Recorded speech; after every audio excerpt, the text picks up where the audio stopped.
Unexpectedly texted by my wife, eager to see me. However, it wasn't intended for me.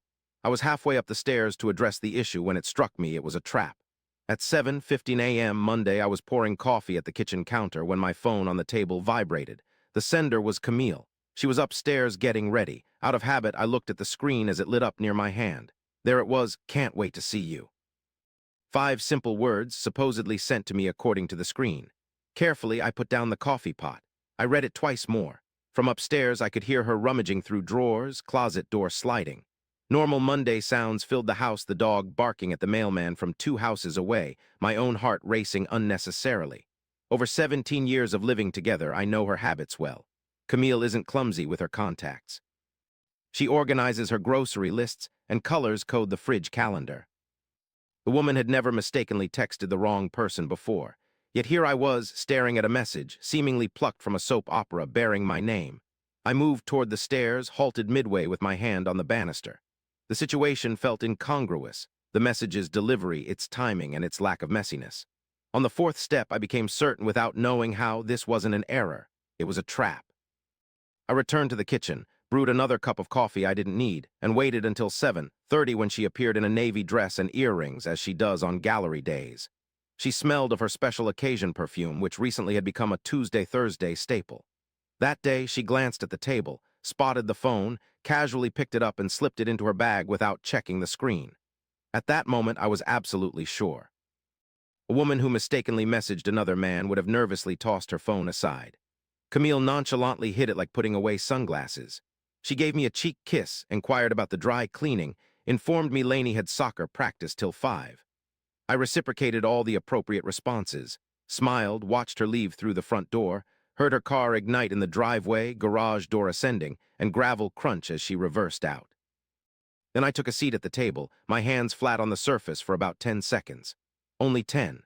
Later, I used my phone to call Pete Vaughn, informed him that I required lunch and clarity of mind. No inquiries till my arrival. At midday, I met Pete at a diner situated off Route 7, secluded booth in the rear, seldom disturbed by staff. I shared the entire incident with him in approximately 4 minutes, the message, the scent, her casual phone handling. Pete paused to chew his fries before responding, such is his habit. Acted cautiously. Later, he told me, "Russ, a woman doesn't send a suspicious message unintentionally, especially not your wife. She intended for you to see it. I had already suspected this. What I needed was a term for it." He provided one. He mentioned he had seen a man in his team experience the same situation 2 years ago. His wife had sent him a false love note, hoping he would react irrationally, destroy property, and create a scene in the driveway. Then she would call the police. By the end of the week, the man was staying at a motel and his wife had taken control of the house, the dog, and the children. "It's a trap, Russ. She wants you out, likely the girl, too." As I sat there with my coffee growing cold in my hands, Lainey, my 12-year-old daughter, was being used as a pawn by Camille. I drove back to Reston with my jaw clenched. By the time I reached the job site, I had a plan. Tomorrow morning, I would visit a lawyer, followed by the gallery. I wouldn't return home that night without knowing who he was. That evening, I managed to get through dinner by keeping track of Camille's glances towards my phone, totaling 11 instances, once between courses, twice while cleaning dishes, and 3 times during our conversation about fractions on the couch with Lainey. She seemed to be anticipating a confrontation, waiting for me to slam the phone down and shout her name. Instead, I gave her a good-night kiss, asked if she wanted me to lock up, and slipped into bed beside her as if it were any ordinary Monday. I waited until her breathing became slow and steady around 40 minutes past. Then, barefoot, I slid out from under the covers, made my way to the kitchen island, and picked up her iPad. Since it had been left unlocked for months due to Lainey's school projects, I found myself in Camille's Messages app. I took my time, opened my own phone, and began screenshotting a 6-month-long correspondence with him. The first message was from February. "I enjoyed meeting you at the spring tasting." By March, they were addressing each other by their first names. By April, it became clear that it was hotels, twice at the Westin and Tyson's. A bed and breakfast outside Middleburg, where she claimed to be at her sister's, was the destination for a weekend. In June, pictures emerged with his name being Drew. She had him listed as Galleria Wine in her contacts. I captured every detail on my iPad. I carefully replaced it where I found it, charged it, minimized its screen, and left it just as she did.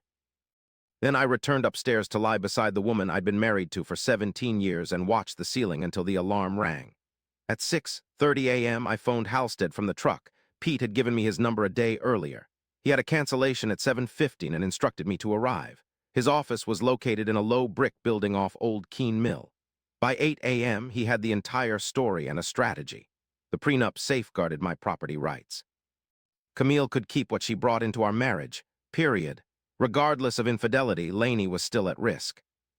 24 hours after a protective order is issued, I would be forced out of the house, and subsequently the custody battle would likely turn against me. This is why she provoked me. Without an outburst, no protective order could be enforced. Without the order, she held no power over my daughter. Halstead advised to remain calm, record everything, and act discreetly, with the intention of thwarting her plan. I exited his office at 9:15 a.m. and drove directly to Alexandria. The gallery didn't open until 11 on Tuesdays. I parked a half block away, entered via the alley, found the service door ajar as always in warm mornings. I sneaked into the back hallway. Paint odor filled the air. Crates lined the passageway. Voices came from the storage room. She was there with him. The door was mostly closed but not latched. Her back leaned against a pile of canvases. His hands were on her hips. Drew Mercer, the wine supplier, was with her. I had previously shaken his hand at her last exhibition. I snapped 2 pictures through the gap with my phone. Retraced my steps and departed in the same direction. Spent considerable time in the vehicle before igniting the engine, then embarked on a journey. Not homebound, instead navigating towards a Best Buy situated off Route 7, where I procured a flash drive and transferred all data from my phone in the parking lot. A 6-month collection of texts, 2 photographs from that morning. Subsequently, I frequented a coffee shop in McLean, a place unfamiliar with my visage. Hidden away in a corner, sipping an unwanted beverage, I drafted a list. Halstead had emphasized ensuring her plan lacked any landing sites. I strategized the situation in reverse, similar to how I manage a construction site when things take an unexpected turn. Camille's plan necessitated 3 key components: a restraining order that required me to act impulsively, an alternative residence, which she had scheduled for D.C. in 3 weeks, and a man waiting on standby beyond it all. I couldn't halt the lease agreement for the new place. I wouldn't provide her the necessary outburst. However, the man, Drew Mercer, was married. This much I knew. Naomi Mercer, residing in Vienna near the White Colonial on Buehler Road, was once mentioned by Camille's husband at a gathering. Dismissive was how he spoke about women he deemed insignificant. 4 years prior, I had attended a Christmas open house at their home when Drew was merely a vendor. If Drew ever found himself without a place for his wife, Camille's backup plan would vanish. No rich boyfriend to fund the apartment, no peaceful weekends scheduled. As I exited McLean, Drew's black Range Rover sat in its spot in the lot. His spouse was likely indoors. At 1:30, I rang the bell. Naomi answered, wearing jeans and a sweater while holding a coffee cup. In her 40s, she looked weary around the eyes but shrewd behind them. I introduced myself, informed her I was Camille Bennett's husband, and disclosed that I had something she needed to view. I requested just 5 minutes of her time, after which I would depart forever. She glanced at me for approximately 3 seconds, then moved aside and permitted me entry into the foyer. I handed her the flash drive, 6 months of Camille's iPad data, names, dates, details about Weston, the B&B and Middleburg photographs, and 2 images from the storage room that morning. Naomi didn't open it there, merely held it in her hand. Afterwards, she looked at me and asked, "How long have you known?" I replied, "Since yesterday." She nodded once, acknowledged. "I've been suspiciously for about 2 months, but never had proof." I provided everything she was lacking. We stood in silence for a minute in her foyer, 2 individuals who had both been deceived by the same kind of deceitful person. Naomi informed me that Drew had been packing a bag for a wine conference on that Friday night. She confessed she'd almost lost her resolve 3 weeks ago. I disclosed one final detail before leaving, the lease in D.C. and their plan to use my daughter as a means to further their scheme. Naomi gripped the flash drive tighter. She responded with Friday. Drove home, prepared spaghetti for Lainey. Arrived Camille at 6, observed her glance at the table and inquired about recent developments. Responded, "Nothing new, babe, long day, it's Friday afternoon." Received a text from Camille around midday at a job site in Herndon. Inquiry, "Where are you?" Reply, "Somewhere noisy," and further explanation, "No news for 10 minutes. Then a longer message. Drew faced an emergency at home. The wine conference was canceled. Just checking in casually, sensing tension. Casual conversation seemed to carry sweat. Recognized the situation. Found out later that evening from Pete, whose wife knew Naomi through their children's school. Naomi had kicked Drew out at 4 p.m. with 2 suitcases and her phone full of screenshots she'd been collecting since Tuesday. currently off the joint accounts, and his name was removed. Her lawyer filed for separation first thing Friday morning. Camille returned home looking pale under makeup at 7. She navigated the kitchen as if searching for forgotten steps of a dance. A wine glass slipped from her hand at some point, and she stood frozen, gazing at the shattered remnants for 10 whole seconds before bending down to retrieve them. At 9:30, her phone flashed on the countertop. She reached for it and stepped out onto the back porch.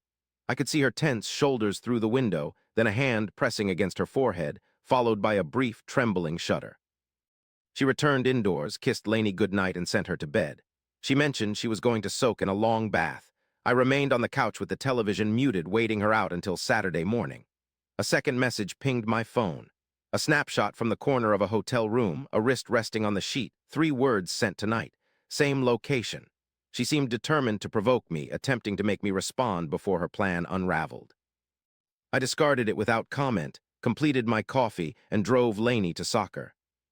That afternoon, Camille mentioned her sister would visit for tea.